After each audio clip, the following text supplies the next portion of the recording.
You're listening to the Friends Talking Nerdy Podcast Network. Friends Talking Nerdy.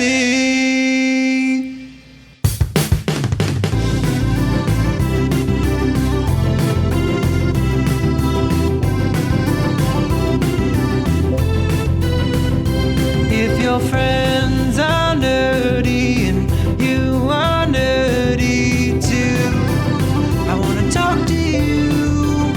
Friends Talking Nerdy. Hey everybody, welcome to another episode of Friends Talking Nerdy. This is Tim Jousma, and joining me after a long, luxurious vacation all the way in Portland, Maine, it is Your Holiness, the Reverend Tracy. How you doing? Oh, I'm good. I'm back. My triumphant return. I've missed doing this. I mean, granted, I didn't miss it so much that I cried about it or anything. But, I was spending time with my stepkids. It was magical. It was their first 3 weeks all the way across the country from Portland, Oregon, which was super fun because I got to escort them, which meant I was taking back-to-back 6-hour flights for the front and the end of this. But, I mean, it's fine. There's a lot of people that look and be like, oh, my God, like, that's horrible. And I'm like, is it? Is it really the worst thing? Like, I'd take it over the worst car trip, right? Because at least in the plane, you can get up, you can go to the bathroom. You don't have to worry about, like, fuck, I missed that exit. Now I got to try not to pee myself for 20 miles, which is what can happen sometimes, like on long road trips. But, it wasn't really that bad. They had free Wi-Fi for all of the legs except for one. So I mostly sat on my ass and like chatted with my friends and watched a lot of Young Sheldon, which is my go-to in-flight entertainment these days. Some super funny times, though, with airport frustration. Like, for some reason, they just didn't put the kids' bag on the plane. And we had to wait a whole week. It went to New York. That was fun. As soon as we landed, I got an email saying, your bag has just boarded a plane to New York. And I was like, well, that's funny because we didn't go to New York and we are very much landing in Oregon right now. And so I got explained to upon landing and, other awesome hijinks ensued. The Mr. Reverend got rear-ended in the car super bad. Like, it's actually in the shop now and we are on bus and walking duty. But, all hijinks aside, it was a really amazing time. We did a lot of great adventures. I got to take my little dude on his first fishing adventure. He's been wanting to try fishing for years. So, I mean, granted, he put a hook and a worm in the lake. So I say, yes, he technically tried to fish, but we mostly were just getting turtles kind of after us with a vengeance and canoeing. And we went to the circus. It was an amazing 3 weeks. It was just as much a vacation for us as it was just some boring family time too. But I think that's what makes it amazing is being able to slip into just being very familial and being comfortable. So amazing 3 weeks. Glad to be back. It was hot for you guys in Oregon, right? Like we at least kind of enjoyed it being cooler because of the coastalness in this Portland. But I heard you guys kind of had some pretty hot days during those 3 weeks. Oh, I mean, we did for Portland, but, I grew up in Michigan and I spent time in California too. So the heat here has never been that huge of an issue with me. But granted, also, I was house sitting at the time, and during the summer I always will just keep like the curtains down anyway. So if you keep it kind of dark in the house and you have like a fan or something going on, you're going to be okay. So I survived. I didn't melt. Good. I mean, it's not going to be as bad as last year because I will never forget the 3 days in a row that Portland, Oregon broke its temperature record. That was actually when it was the same weekend that the Mr. Reverend and I had to pack and load up the car and get across the country. And much like in Portland, Maine, apartments don't really come with AC in Portland, Oregon. So it was a lot of like taking naps in the middle of the day downstairs and sleeping through the heat of it. So I don't think, hopefully Portland, Oregon doesn't have to go through something like that again. That was insane. But at least here you just kind of get out and go be outside. That's what people do to be cool here. Just one fun fact. If I do have any Maine listeners that's looking into like getting outside, Canoeing is insanely cheap to do here. Like, we went as a family and paid $30 for 2 hours on a canoe, which is way more time than most people would want to spend on it anyway, right? Like, especially like rowing, it's a lot of arm exercise. But yeah, that was basically how we stayed cool. Not so much that same accessibility in Portland, Oregon that I recall, but there is a lot of like paddling and stuff at the Willamette. If that's something that you want to look into, I'm pretty sure I bet they rent too. I just never looked into it. So if you're looking for a way to stay cool in either of the Portlands, that might be something you can do. And cost-wise, think about it. I mean, $30 can maybe get 2 people to the movies these days, but with 4 people, $30, 2 hours of entertainment, that is not bad. Oh yeah, like next time it would probably be twice as much because we decided we'd rather have 2 boats. But for a first time, it seemed to be smart to do it all together. So, but for $30, but that's like we spent more on that anytime we went out to eat than we did for 2 hours of that, and that was just packing up a picnic and enjoying the day. So, so yeah, I'll probably be reminiscing on my 3 weeks of bliss for a little while, and then counting down until next summer. That's the joy of kids. Oh, man. That's what you got to focus on, right? Yeah. Well, me over here, I've been going through school as usual. I'm house sitting again, so spending more time with the chickens. Over the past couple of days, I've been dealing with a really high fever, so I'm thinking someone may have the vid. Oh, no. Hopefully I didn't give it to you, because I did just see you, like, recently. Yeah. No, I don't think it was that. I think it was the people who were here at the house. I'm house sitting, but that's a different story. But also too, I'm not calling them out to goof on them publicly or anything like that. I mean, it's like it would be like being mad at somebody for getting the flu at this point. It's going to happen, Yeah. Now we're kind of at a point where, especially if you have decided to get vaccinated and boosted, it's really just kind of that same risk level. Like I used to avoid the flu. I now avoid the flu and COVID. Mm-hmm. Same thing. And hey, welcome to super immunity status. If that's what's going on to you, maybe we both have super immunity now, because I already had my breakthrough. I think we already talked about that on the show. And just check your temperature. If you get too crazy, go to the hospital. Same deal with the flu, but at least your body's been introduced to it, which again, for a side, if you didn't hear me talk about that when I talked about getting COVID, even when you do get it, it's still worth it to have the vaccine, because your body has at least been introduced to the antibodies that it needs to know how to make. So it's more like, being shown how to fold a paper airplane one way, but then when you're shown how to do it another way, you've already done it a different way before, so you can make it a little bit easier. Same thing in your body. I know I had way less of a reaction, my asthma specifically, whenever I did get it. So if you're still on the fence, it is actually not too late to go and do those things. Like you could still go get vaccinated and then get on the schedule to get boosted. So if you've been on the fence, do it. Oh, still free. Yep. Still everywhere. Yeah, so definitely do that. I mean, I have not taken an official COVID test, so this may be something else completely different. But if it is COVID, it is COVID. And, it's been sucky being in bed, I'll tell you. But, excuse me, ibuprofen is a good thing. Oh, yes, ibuprofen. Lots of water, coconut water if you can stand it. Honestly, that's a good one. I will usually only drink coconut water if I drank a little too much. That actually kind of helps alleviate like hangover symptoms. Yes, it can. It can also help with your flu symptoms for the same reason. So that's why I was throwing it out there. Yeah. If you can bear it for a hangover, Tim, you can bear it for the flu or COVID or whatever you have. You can do this. I believe in you. We'll see. Well, this week we have ourselves a really interesting topic, a topic that caused a lot of fun on our Facebook page. Why don't you tell people about what we're going to talk about this week? Oh, yes. Thank God for some of his posts. And what I mean by that is the Facebook page God. And then what's funny is I think actually God has now taken down the original photo, because I think maybe it started fights a little bit of everywhere. But just sharing this idea that perhaps it's time that we rethink this whole separation of church and state in the sense of taxation of the churches.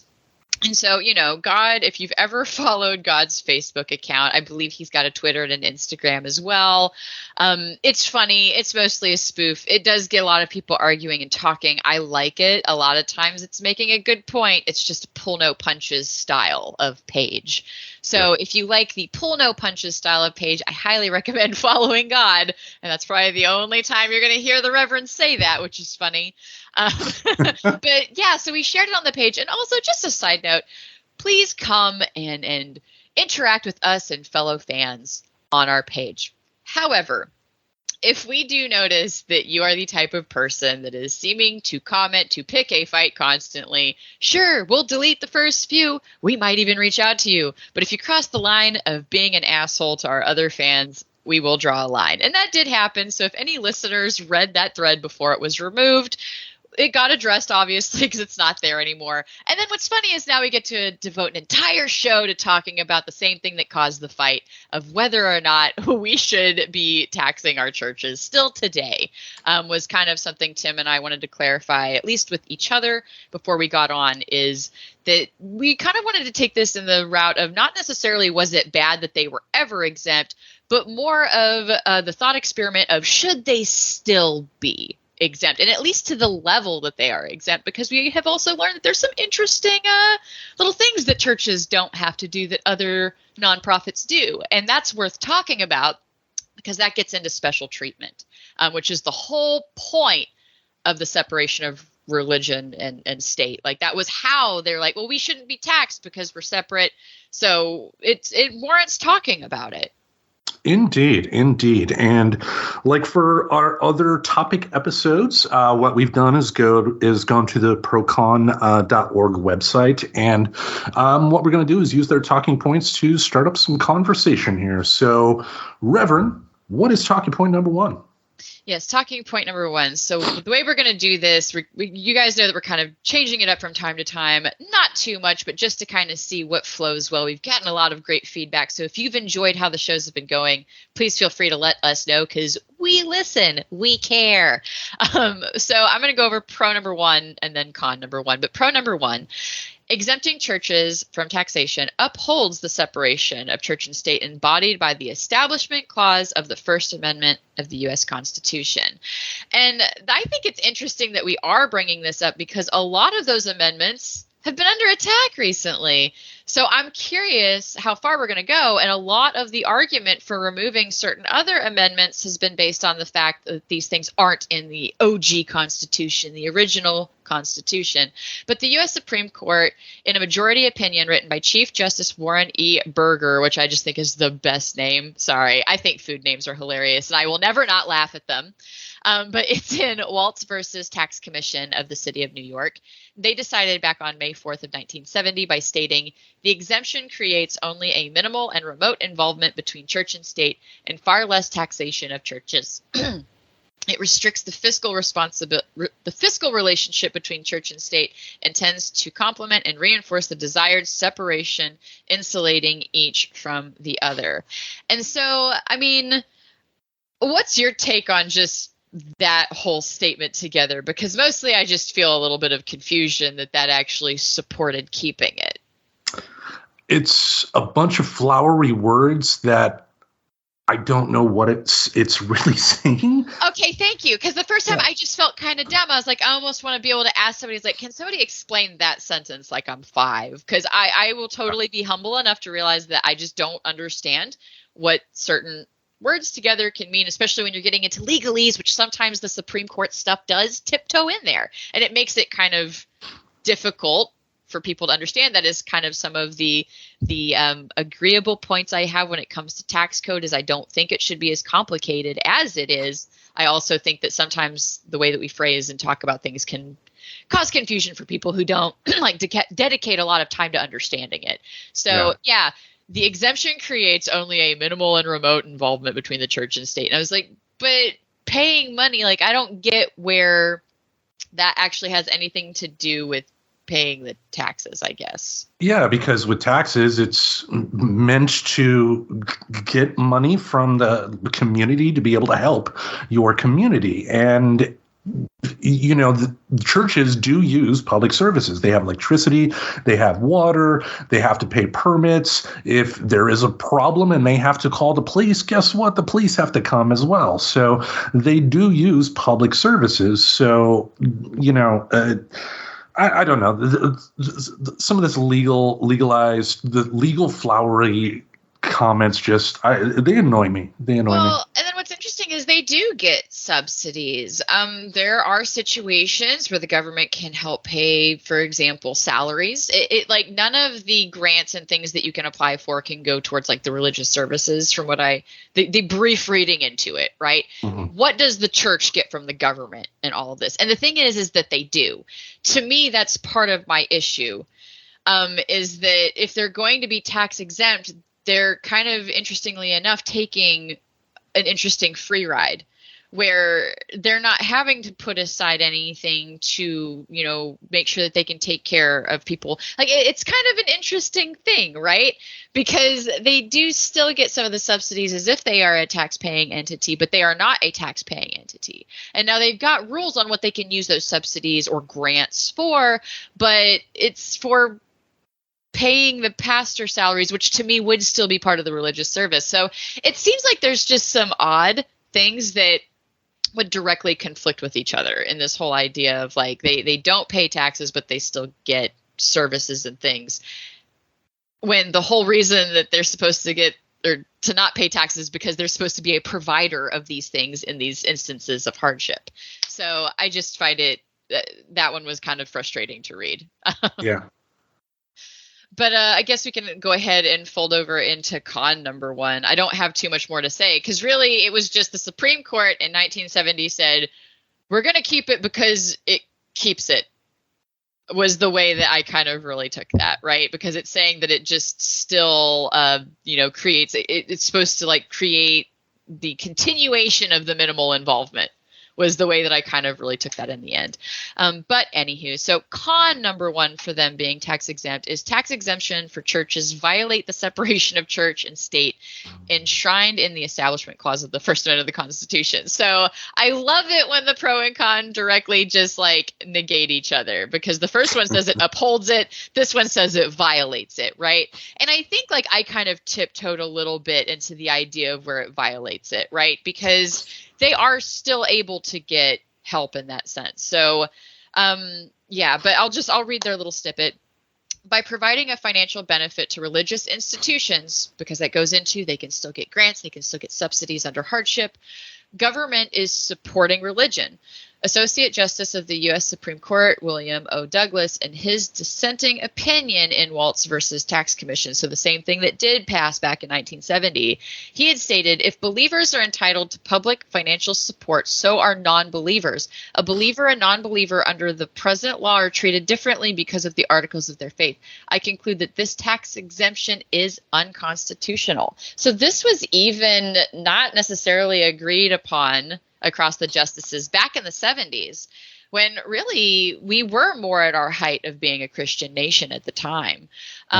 So that actually kind of does bring me, let's see, I looked up some numbers before, right? So that's relevant now because back in the 70s, we were probably a lot higher. Granted, I don't have numbers from the 70s, but part of when Tim and I were kind of chatting about this ahead was like, well, supposedly this is because we're a Christian nation, right? Like, should government be above religion if we don't have a vast majority of that religion here? And that made me curious, like, well, how many of us are Christian these days? And again, this is going to be an at least type thing because, like, I didn't fill out a survey, right? But currently we're at 65%, and that's been going down since the 90s. We were kind of at our higher end in 1990. That was the numbers I had access to of 85%. And then we went down in 2001 to 81.6%. 2012, it was 78%. We dipped down a little bit more in 2014 to 70.6, and then we shot up to 75% again, which I just thought that was interesting. Like, I'd almost want to see, like, why is that? Like, why did we go down and up? But now it seems to be we're trending back downwards. So I'm not sure what happened between 2012 and 2015 that kind of, like, made that big swoop. But Well, it would be possible, I guess. I mean, in 2015, that was the start of the whole Trump circus. And you know how those people love to, pretend that, they are Christians. So maybe a few of those people actually, went back to church thinking, they were somehow supporting him. I don't know. That's speculation on my part. Yeah. So, I mean, I guess, like I said, I love it when the pros and cons go directly together, because that means that, yes, this is up for discussion. This is up for some level of interpretation. Is these two come together and say, okay, yeah, sure, there's this idea of separation of church and state, but what does that even mean then? Like, it seems like this highlights that they don't even really know what that means. Yeah, because to me, it boils down to what the exemption ultimately is, because, like there are churches, for instance, that, run like food banks. And, people in the neighborhood, whether they go to the church or not, are still able to go and pick up food for their families if they need it. And there are other churches that will have similar things as well, that are, not even Christian denominations. Jewish people, Islamic people will have very much similar things. So it's like, on the one hand, with the con, you could argue that even people that don't go to church can theoretically benefit from a tax exemption, but that would also depend on if the church was being upfront and honest. Like, let's take a look at some of these, like the big name church people. Look at how they reacted during the pandemic. I mean, they did everything they could to keep their doors open, because they knew if they didn't have the people coming in, they were going to earn less money in tithe.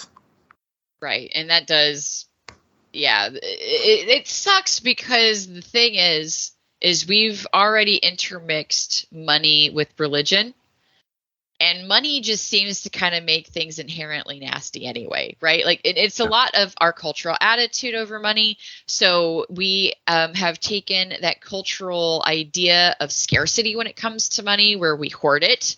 And I think that it can become a slippery slope when you give any entity the ability to hoard. Okay, like any of them. And that just goes back to that idea of scarcity, the message of scarcity. You should always be making more, having more, keeping more money.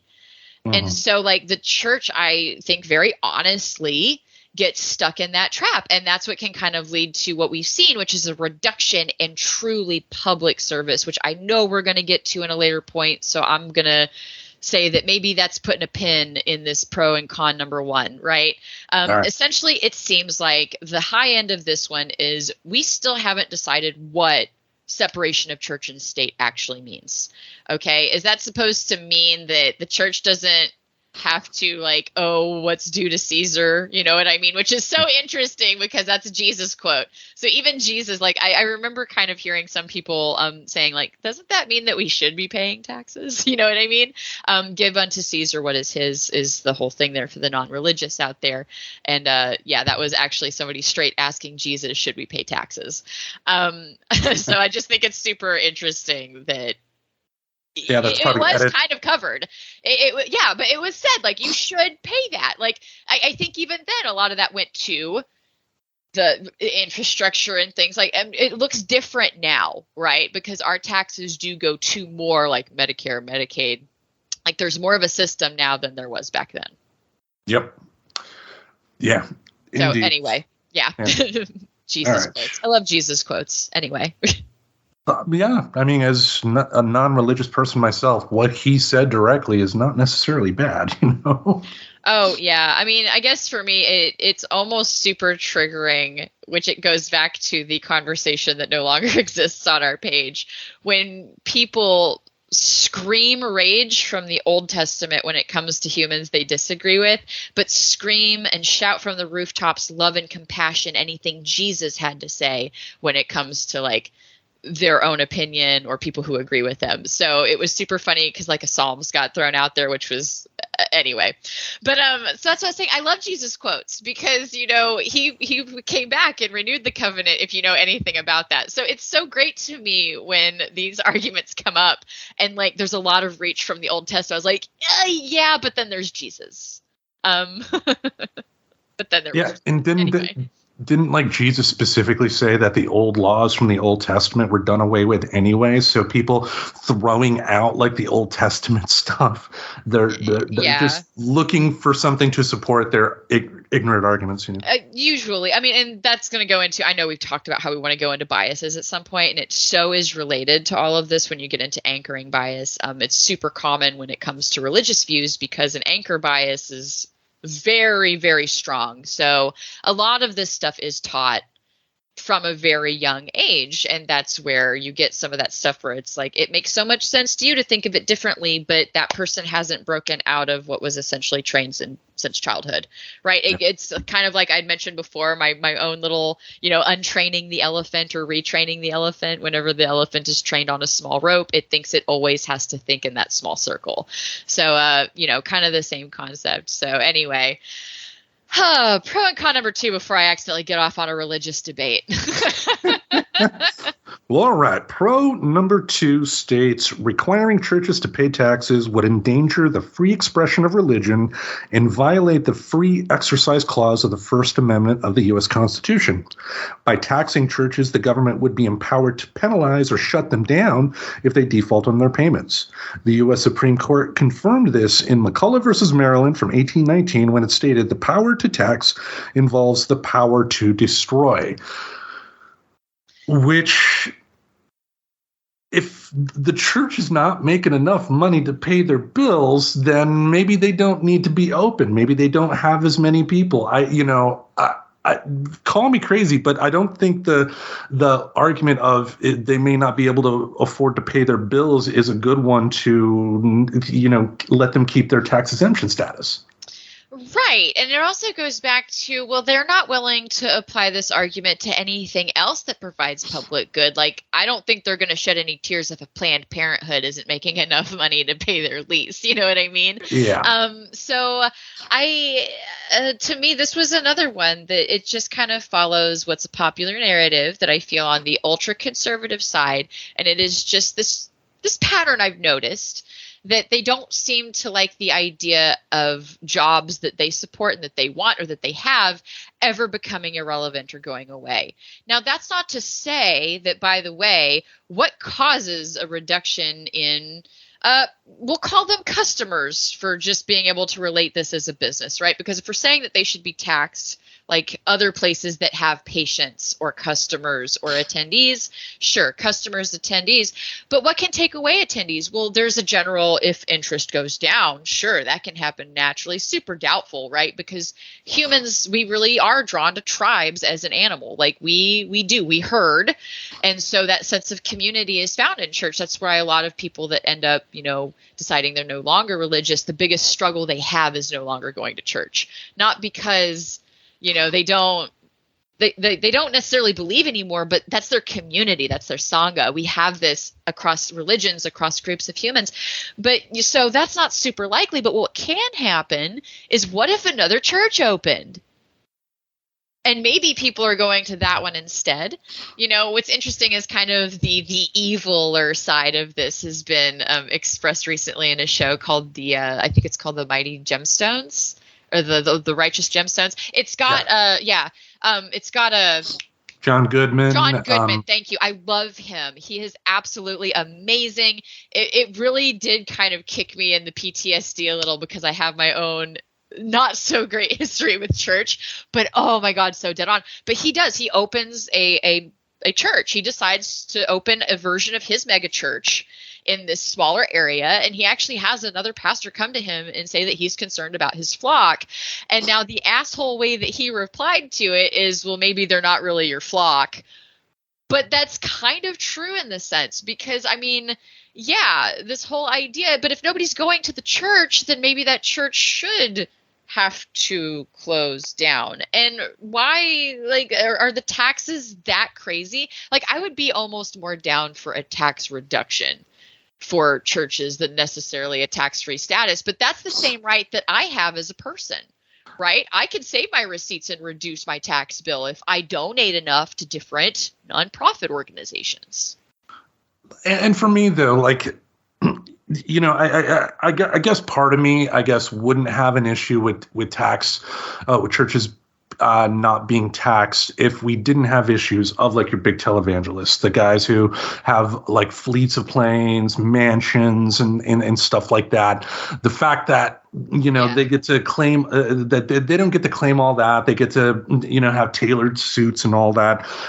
It's you got something. But that's their version of the 1%. You have to realize there are more churches out there that do struggle and really do benefit from being tax exempt, right? Like the Mr. Reverend's mom is she teaches at a little church, and like they just have Bibles that are all torn up. They don't have a good set of Bibles. They cannot afford that. It is a small church. So something like somebody just on a whim going and buying 2 boxes of Bibles for delivery would make all the difference for them.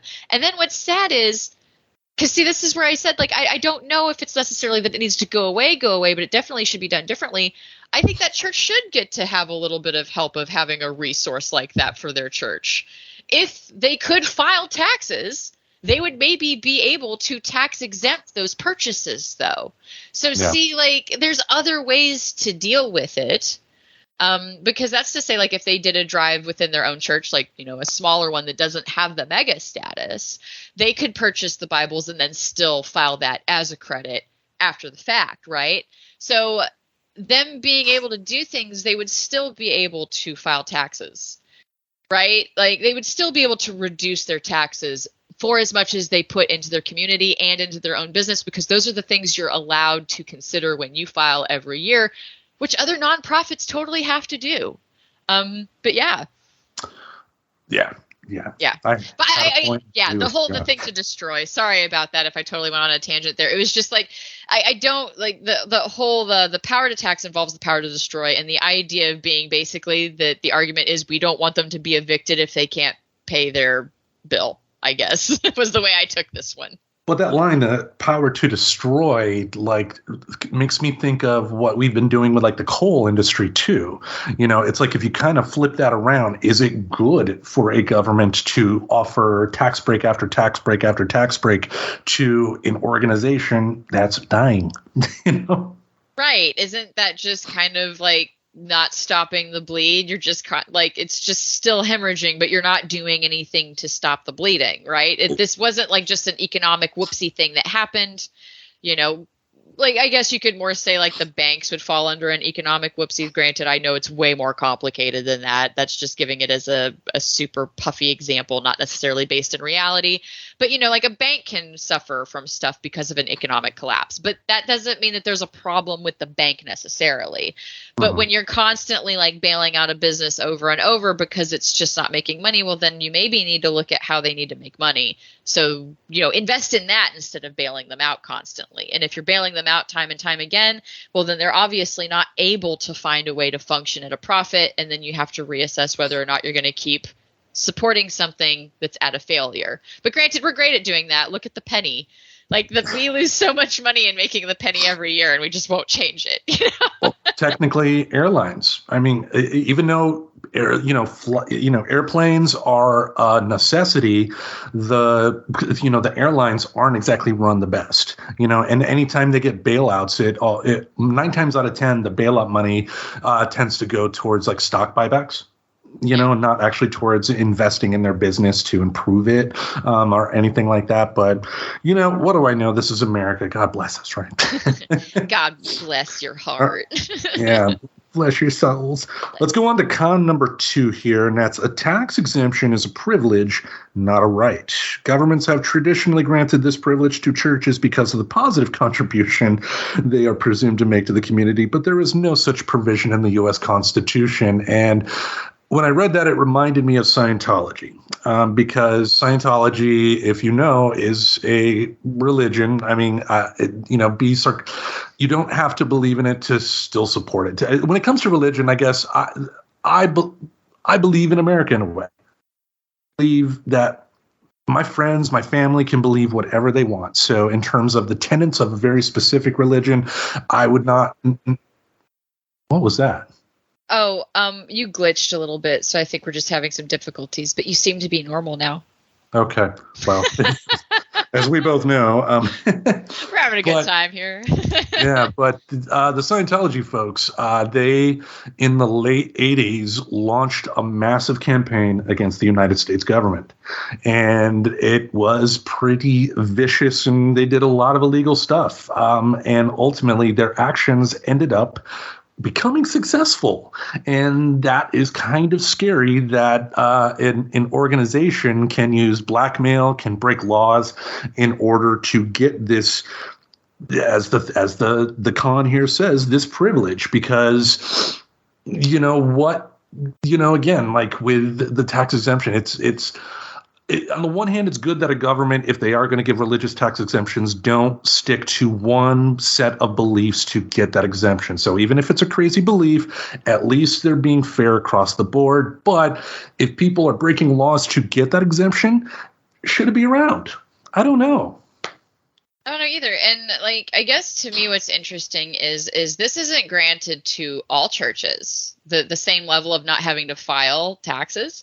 Because again, it goes back into, you still, as a nonprofit, you still have to file taxes to be your tax exempt status. Like, you still have to file, but churches, Christian churches specifically, get the auto in.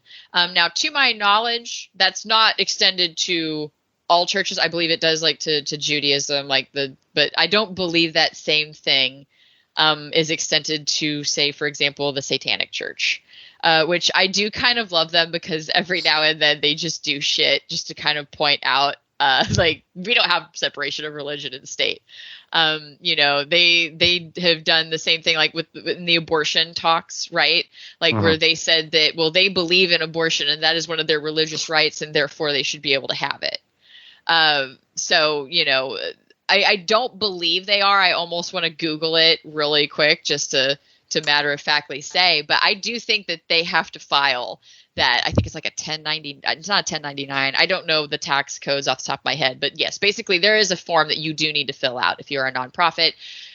Christian-based churches seem to be largely exempt from this, and Jewish churches, but other nonprofits have to do it. So that's a little bit of an assumption, I realize, but I don't believe it is for all churches that they get the exemption to the level.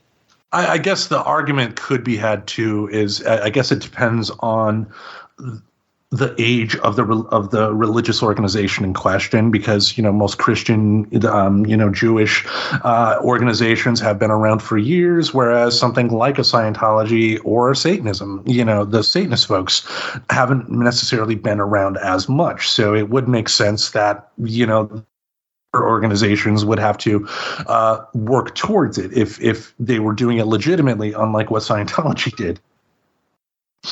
Interesting. Yeah. So basically, I found that the Satanic Church was only recently granted the same religious status. So just, if you want to look into that personally, this isn't the show about the Satanic Church. But I guess it says that they have the same legal protections that other religions do, including access to public spaces and other religious organizations, affirming its standing in court. There's stuff on this. It just happened. It looks like maybe 2014 or 2019 was when this article came out. So it's newer that they even have it at this point. Yeah. All right. What is the next pro and con? Oh, man, this was my favorite one to go into, because I feel like this is the one that I've heard a lot, that this is why they should remain tax exempt. And this is the one that I question the most, since it's the one I hear. And it sounds really good, right? So pro number 3, churches earn their tax exemption by contributing to the public good. Churches offer numerous social services to people in need, including soup kitchens, homeless shelters, after-school programs for poor families, assistance to victims of domestic violence, etc. And these efforts relieve government of doing work it otherwise would be obliged to undertake. So, yes, there is some fair point to that, right? I looked it up really quick. About 53% of food pantries are actually supported and ran by churches. That's a significant number, right? And I do recall, most churches at some point or another do food drives and things like that. I guess I almost want to go ahead and read con number 3 with this, because they're so super related, but they don't directly conflict each other, that I almost want to talk about it together. But just the idea, con number 3, that kind of counters to this is churches receive special treatment from the IRS beyond what other nonprofits receive, such as favoritism, is unconstitutional. While secular charities are compelled to report their income and financial structure to the IRS, there's that form number 990, which is a return of organization exempt from income tax. Churches are granted automatic exemption from federal income tax without having to file a tax return. So to me, these are related so much because, by the way, we all have the ability for some form of tax exemption on our own contributions to public good. Everybody has the ability to do that. Any business has the ability to do that. So to me, it is interesting to tie that in with the conversation of special treatment in this, right? So not only do churches get completely exempt, they don't even have to file the paperwork for somebody to check against them to see what they're doing for the public good, right? Because that's the big question, is if the whole idea is that they are giving so much of that tithed money, they're giving so much of what little incomes they have from different drives and things, and if they're giving, an implied all of it out, which I couldn't find anything that said that that was the implied agreement. But, if you're taking tithes and the idea is that you're taking very little for yourself and putting it all back into the larger community, I understand that. But some of the argument that's now coming up is that this isn't necessarily something that's going out to the larger community, is instead just kind of becoming more of a private club than a public good, which takes me to an article that I found that I feel like she did a really great job. Once again, I will find something every now and then where I think they said it better than I would ever scramble it together. So I picked a handful of just some stuff I wanted to chunk out and read. So this is called an opinion article, by the way.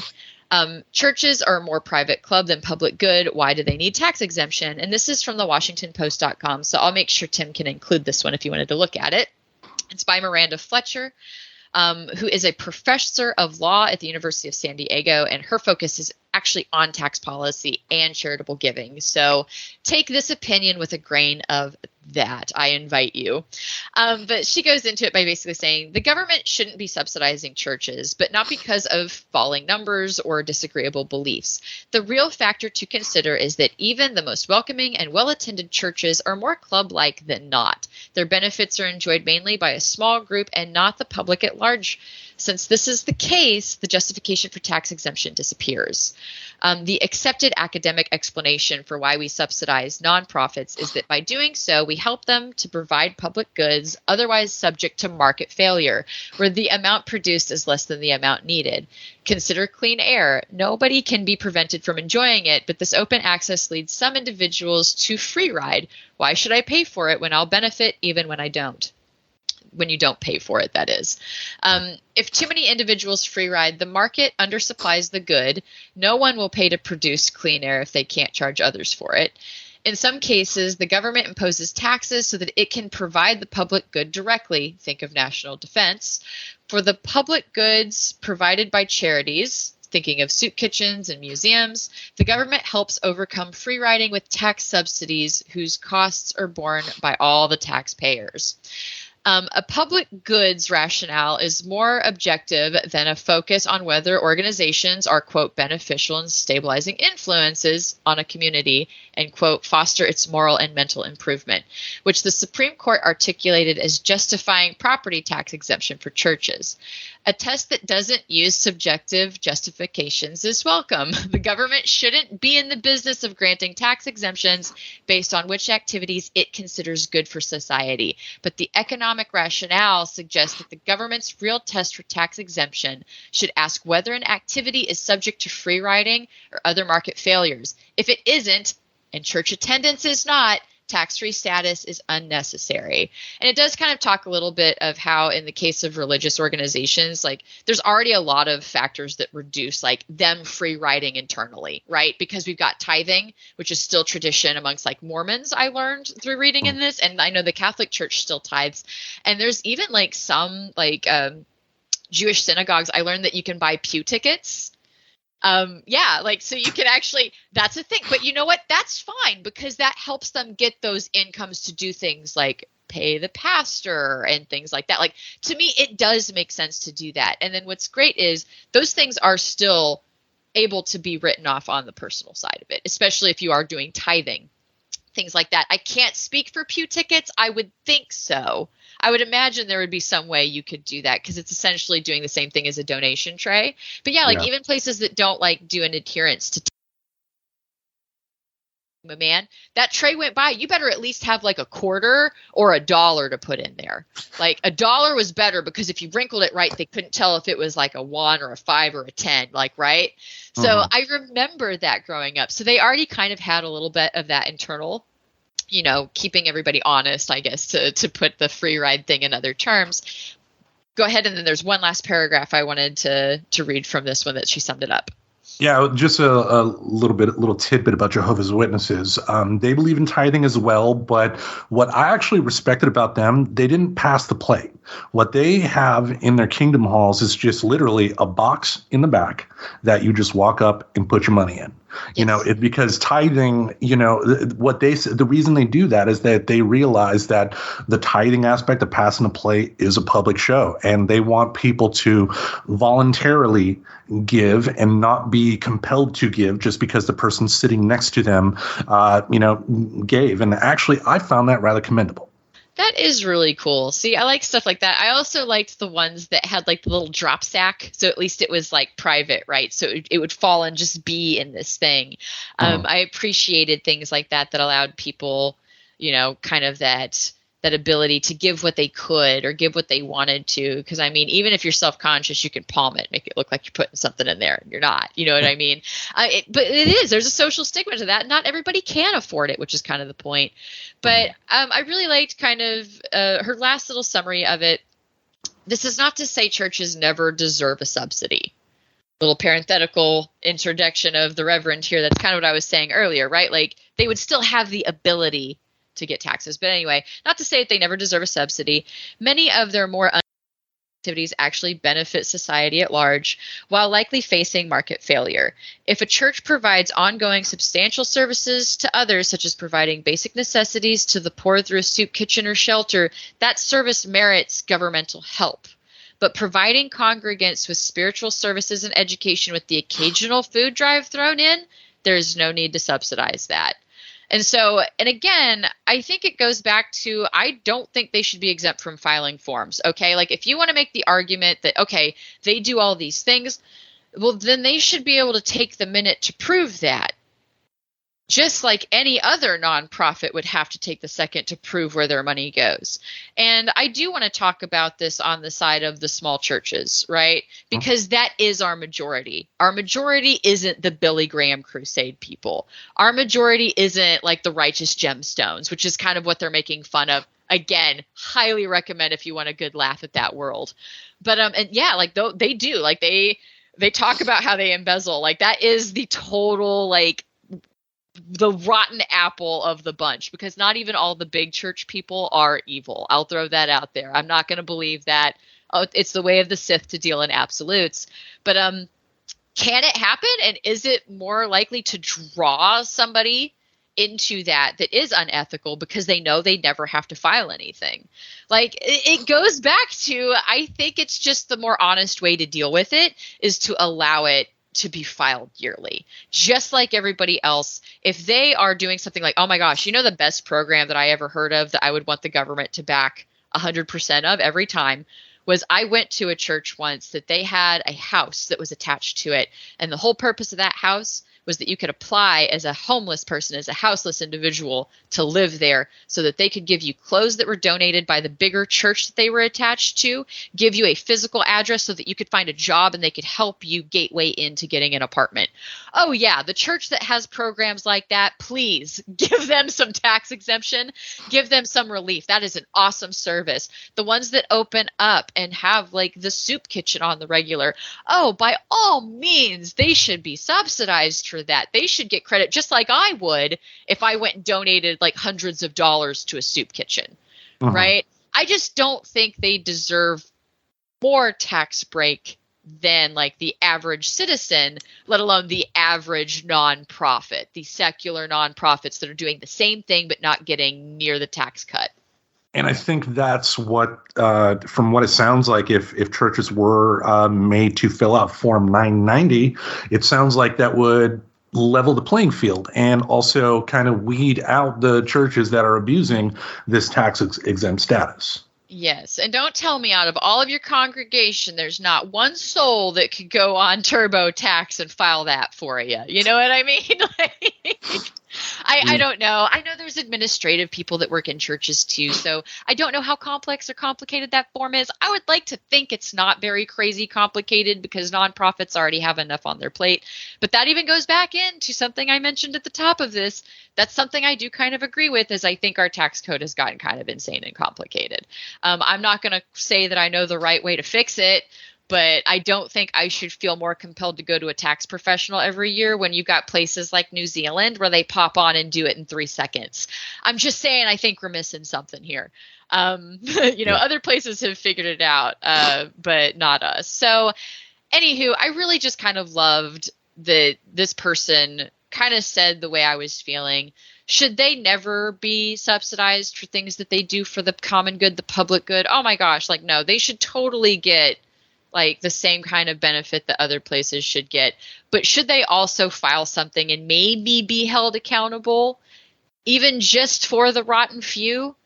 Yes, absolutely. Because, I mean, when you don't take out the rotten apples, it rots more apples. So if you're doing nothing to check for the rotten apples, you could actually be growing a problem. And think about the impression that the rotten apples give to the general public that may be going through some bad stuff in their life and then thinking maybe I should go to a religious organization, and then they see something like that. You would think this would be something that the churches that are, minding their P's and Q's would be for, to kind of weed out those bad people. But, what do I know? Oh, man. And just church culture wise, it's not exactly a comfortable place to go if you're a non-believer. It's not exactly a comfortable place to go if you're houseless. It's not a comfortable place to go if you're addicted to drugs and looking for help. Now, there are some that are. I'm not saying all. I'm just saying a lot seem to not be a place that is embracing. Yeah, like there's a song by Casting Crowns called If We Are the Body, and I always thought it was funny because in the churches that I went to, they used it as they're like, yeah, we're going on this mission trip to China. Woo, we're going to talk about basketball terms that secretly mean other things. Yeah. But you actually listen to the words of the song by Casting Crowns, it's actually talking about like the homeless person that's sitting in the very back pew but still feels the judgmental glances. It's talking about the girl that like is struggling with like some sexuality stuff or something. I think not sexuality, but like they have had sex or something, like feeling guilty, but also feeling very judged or like rumored about and things like that. Like it's talking about here. But at the same time, like there's a song that even kind of recognizes within its own community that they're not great at embracing people outside of their community. So if it's prevalent enough that one of the chart-topping Christian bands wrote a song about it, I don't think we're crazy sauce for bringing up the concept that people aren't comfortable coming to the church. That reminds me of a Christian rock band I saw in '94, and just how silly I thought the idea of Christian rock and roll was. Like do Christians have mosh pits? Stuff like that. Yeah, I mean they do. They mosh it for the Lord, man. They yeah. Body surf for Jesus. He walked on water. I float on people. We're gonna rock until 8. Yeah. Until 8:00. We're going to party like it's midnight. We're going to be home by 9. All right, let's go to the next pro and con here, and then that will wrap us up for this week. The pro, taxing churches would place government above religion. The biblical book of Judges says that those who rule society are appointed directly by God. Evangelist and former USA Today columnist Don Boys, Ph.D., asked, will any Bible believer maintain that government is over the church of the living God? I thought Christ was preeminent over all. And I cringe so much because, it's that argument only works for 65% of our country. And that number is going down, which is why these conversations are coming up more, right? Because, okay, well, guess what? God is bigger than governmental policy. So if that is true, if God is really the one that is deciding who is our president, who is our governors, you literally can't undo that. Like, that's that argument. So I just think it's hilarious that they're using an argument saying, God is the one that, mandates and does these things. So that's why we can't interfere. It's like, well, it sounds like we couldn't interfere even if we tried. The way that I understood God's will is that you can't interfere even if you tried. So I don't understand why this is being used as we don't need to pay you money. They're showing their lack of faith too, because they think that to your point, you said that, if they truly believed what they did, it wouldn't matter what the government said. They would still have their full faith in God. The idea of the government taxing them wouldn't be a big thing, but it's just they feel that the only way their faith means something is if they can legislate it. Yeah, and it's just funny. I thought Christ is preeminent overall. Well, I thought Christ also said, "Give unto Caesar what is Caesar's." So it goes back to the picking and choosing. And this is not just churches that do this necessarily, right? Like, we can be real. There's still opinion biasing, reading studies. We've talked about that a lot with non-religious things. It is just something that if you are not doing, what Jungian psychology fans would call shadow integration. Some people call it shadow work, basically checking yourself before you wreck yourself. If you're not doing that, you are more likely to want to read what you want to believe something means. That's just how that works. So this is just, once again, you could probably take anything out of the Bible. I don't understand this whole book of Judges thing, which is just funny to me. I didn't read this far down when we were prepping for the show, but I just the biblical book of Judges is that's not the Constitution though. What does that even have to do? Everything else is the Constitution, the amendment, the Constitution, and this is the biblical book of Judges. I'm that's not actually relevant then so much, right? That's saying, well, my religion says we should be more important. Well, so does mine. And what about the atheists, the ones who don't believe in God? I mean, how can you use an argument about God when not everybody believes it? And using the Bible to defend anything is really, really interesting at times. I will put it nicely, because a lot of times you can find something in there to back up what you believe, whether it is right or not. I mean, they call the Bible a sword for a reason, and swords can do good at times in terms of saving you if you are being attacked, but swords can also cause unnecessary damage too. And, but what do I do? Well, just interpretive reading is always fun. Yeah. All right, let's go on to the con here. A tax break for churches forces all American taxpayers to support religion, even if they oppose some or all religious doctrines. As Mark Twain argued, no church property is taxed, and so the infidel and atheist and the man without religion are taxed to make up the deficit in the public income thus caused. And, he's sort of right, but on the flip side, too, I mean, just like we were talking about with your pro and con, there are legitimate services that religious organizations do for the general public that, people of all faiths or lack thereof can and have taken advantage of. And to your point again, I think the whole purpose here is when we talk about this, is to find ways to not punish the religious organizations that are truly, living by, what the Bible said. Because even though I'm not a Christian myself, I've read enough of the Bible to know what Christian organizations are actually doing good and which ones are not.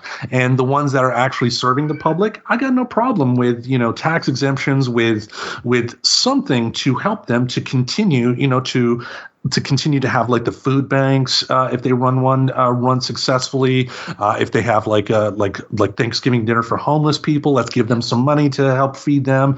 Clothing drives, let's give them some money, get some fresh clothes or something like that. That benefits everybody. But again, if we're talking, but he's still right in a way too, because some of those tax breaks directly benefit the church and just the church. Well, I mean, and what's interesting is you do have some control over that, right? Like technically, if you can figure out what amount you need to give, you can offset anything that would go to the church by donating, say, to like hundreds of dollars to Planned Parenthood and then hundreds of dollars to this thing. Like we do technically have that side of it. So that's where I will totally devil's advocate that if you don't want to support the religion, you technically could find ways around that. It's very similar to how like the 1% guys will make big donations at the end of the year. And then you are reacting to something and I am dying to know what it is. No, I was just going to agree with you because Mark Twain, when he said that, was in the 1800s. And I'm sure that there were other, charity organizations that didn't have religious links. But I would probably not be too wrong by saying it's probably not as much as there are now. Right. And I also don't know if you had the ability back in Mark Twain's time to file individual tax returns. You know what I mean? Like that wasn't so much of a formal thing. So it goes back into should it still be or should it maybe not? Oh, I got it. You've got a cat that is harassing you. That's what I've been watching. They want to go outside. Oh, got it. Do you need to pause for the cause and let the cat go out? No, they can wait. Oh gosh, that was cute. I've got Beans is just on my lap being chill as ever. But yeah, so I mean it goes back to kind of what we started the show with. Like I understand at some point not doing it, right? But in today's day and age, I just can't support filing nothing anymore. Like there are so many like programs that they could probably get for free, right? I would even support religious organizations and nonprofits having free access to certain, filing programs, which you kind of do like to a limit under TurboTax and some of the online ones. So, I mean, granted, I wouldn't know until I tried, right? I've never filed that form. I don't know how hard it is.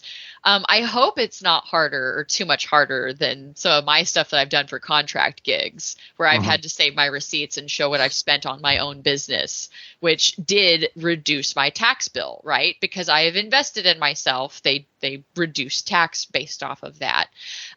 So yeah, it just goes right back into, I just don't think it's necessary anymore to give such a free ride to this. And I could see where it really kind of opens the door and a window and the back door to like drawing people in who wouldn't want to file what they're spending their money on, that would want to kind of be able to have that blindness to what they're doing so that it is easier to do things like that. Yeah, I don't necessarily want to support that. Now, do I think every megachurch is doing that?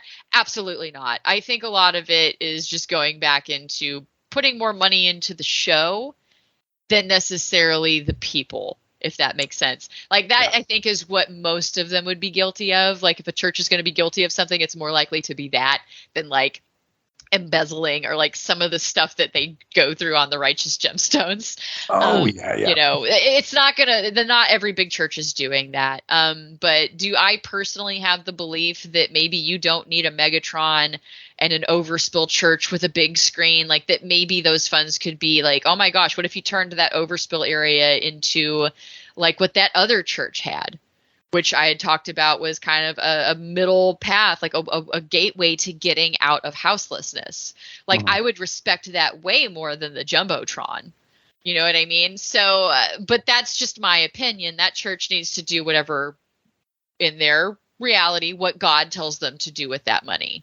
Right. However, I do think that if you're choosing to invest in the Megatron, you shouldn't necessarily get a tax break for that money spent to the same level of maybe making it as a transitional house like the other church had. Much smaller church, by the way, the one that had the transition home. But yeah, of course. But I was like, oh, that's genius. Like I would open one of those as a secular human. Mm-hmm. I think for me, ultimately, it boils down to this. Like I said, as an American, I do support the idea of people being religious, whether I'm religious or not.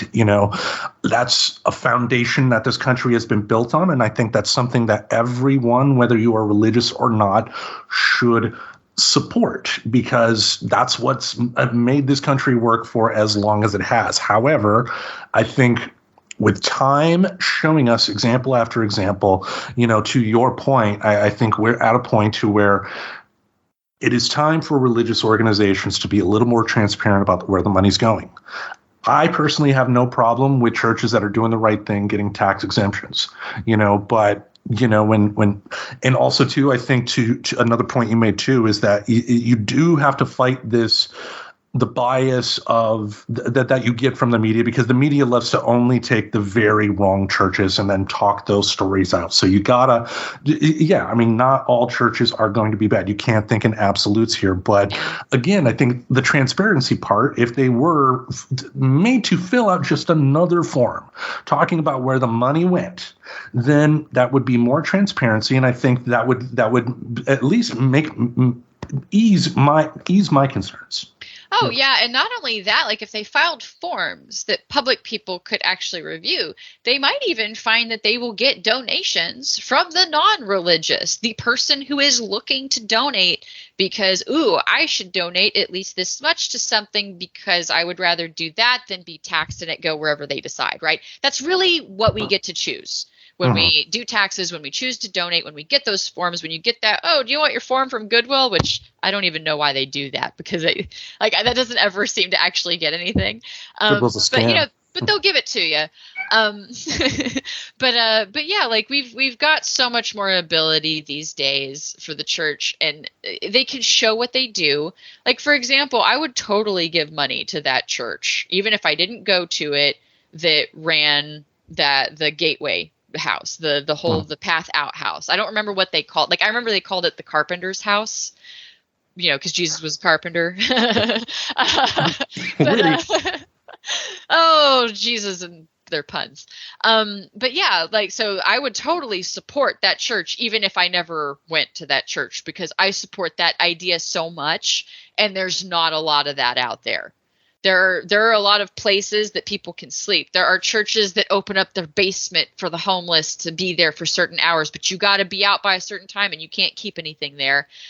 I don't think they should get the same level of tax write-off as the person that's like helping people get out of that situation, like actually helping them get into a house that they can use as an address that they can apply for a job and then be able to move out eventually so that somebody else can then come in. Yeah, I would hands down give that person money if I was that human at the end of the year going, what would I like to support? I would like to support less homeless people. Well, that would be a way to support less homeless people, and then you don't have to worry about the government spending your tax dollars on things you don't support, because that's how you choose. Because you either make choices and support public good, or they make choices for you. Those are really, that's the rub. But yeah, so that's why I wholeheartedly believe that just as I would have to, that the church should totally share what they do for both the pros and the cons for them, right? Because that means that they have to be honest about everything if they're one of the few that wasn't being honest. But the pro being that they actually will have that visibility for people who care and would want to give them money because, oh, wow, they do this, and they support this pantry, and they have this other program. Yeah, I just could see that being beneficial to them in a way too. Indeed, and there is a lot of meat on the bone to this topic, and this is something we are definitely going to be revisiting at some point here. But did you have any final words? No, I think we've covered it pretty well. I mean, obviously, I'm so far leaning towards I think it's time to tax our churches and let them file appropriately. But other than that, I don't have much else to say at this point. Yeah, I'm in the same boat. Again, like I said, even as an atheist, I am not against. I do feel that tax exemptions aren't necessarily a bad thing if they are indeed helping the public good in their region, but just some transparency. Transparency would be nice. That way you can kind of take away the urge that people have to think the absolute worst when they think of a religious organization, because then they can say, we're doing our job. Yep. Just the same as me, man. Just the same as any other nonprofit. I just want it to be equal because, yeah, it should be.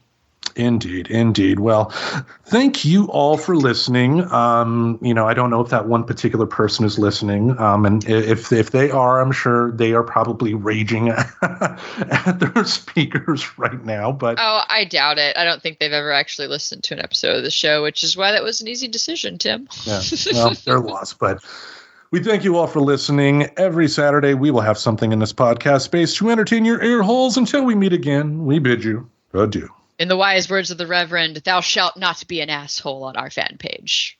Amen. Subscribe to Friends Talking Nerdy on iTunes, the Google Play Music Store, as well as Spotify. Remember to support Friends Talking Nerdy on Patreon. Goodbye, darling.